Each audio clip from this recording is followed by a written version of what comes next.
जय श्रीमन नारायण। राधे राधे। आप सबको जया एकादशी की हार्दिक शुभकामनाएं। चलो शुरू करते हैं जया एकादशी की व्रत कथा। एक बार नंदनवन में उत्सव चल रहा था। इस उत्सव में सभी देवता, जाने माने संत और दिव्य पुरुष भी शामिल हुए थे। उस समय गंधर्व गाना गा रहे थे और गंधर्व कन्याएं नृत्य प्रस्तुत कर रही थी। सभा में माल्यवान नामक एक गंधर्व और पुष्पवती नामक गंधर्व कन्या का नृत्य चल रहा था।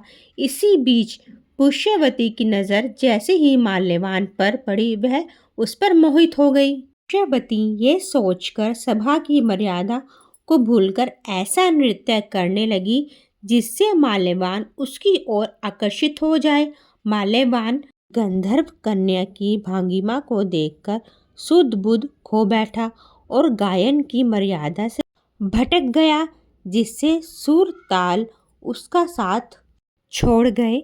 दोनों ही अपनी धुन में एक दूसरे की भावनाओं को प्रकट कर रहे थे, किंतु वह इस बात से अनजान थे कि देवराज इंद्र उनकी इस नादानी पर क्रोधित हो रहे थे। उन्होंने दोनों को नीच पिशाच योनि को प्राप्त होने का श्राप दिया। इस श्राप से तत्काल दोनों पिशाच बन गए और हिमालय पर्वत पर एक वृक्ष पर दोनों का निवास बन गया।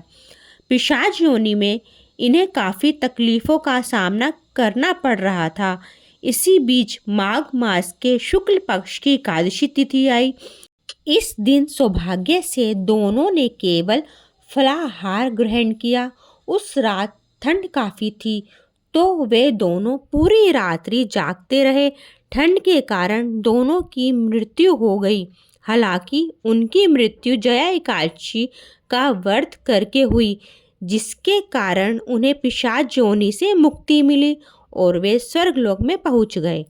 इंद्रदेव उन दोनों को वहां देख हैरान हो गए और पिशाच योनि से मुक्ति कैसे मिली यह पूछा। माल्यवान ने कहा, यह भगवान विष्णु की जया एकादशी का प्रभाव है। हम इस एकादशी के प्रभाव से पिशाच योनि से मुक्त हुए हैं। इंद्र इससे अति प्रसन्न हुए और कहा कि आप जगदीश्वर के भक्त हैं, इसलिए आप अब से मेरे लिए आदरणीय हैं। आप स्वर्ग में आनंद से रहें। जो भी जीव विधि विधान से जया एकादशी व्रत रखता है, उसे भी श्री हरि की कृपा प्राप्त होती है। उस आत्मा को मृत्यु के बाद भूत प्रेत या पिशाच योनि में कष्ट नहीं भोगना पड़ता। तो आज की कथा यही समाप्त होती है। अगर आपको ये कथा अच्छी लगी हो तो वीडियो को लाइक करना, शेयर करना, सब्सक्राइब करना। तो मैं मिलती हूँ आपसे अगली वीडियो में। राधे राधे।